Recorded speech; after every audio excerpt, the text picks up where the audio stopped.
Quick tips for better quality gaming coming up.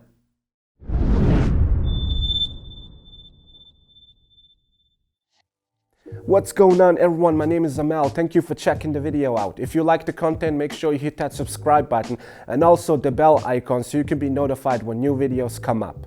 At any time during this video, if you wish to pause it to check out the Google Stadia playlist that I have created for other related Stadia videos you might find interesting, feel free to do so.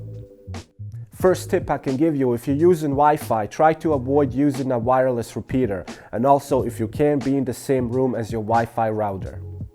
If you don't have a 4K display, you should change the performance in the Stadia app to balanced. This will give you 1080p quality, plus it will reduce the amount of data you use.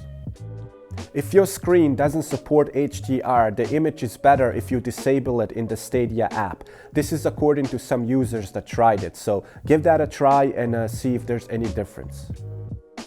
If there's some audio delay while you're playing on your Chromecast, check your TV to see if there's an option for adjusting audio offset or latency and adjust according. This one is very simple. Turn on game mode on your TV if it has one. Limit the number of devices on your Wi-Fi network while you're gaming.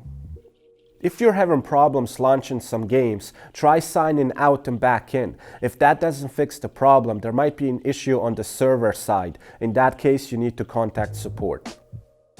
The Chromecast Ultra has an Ethernet port right on the adapter. If you can, use it. It's a much better connection than using a wireless signal.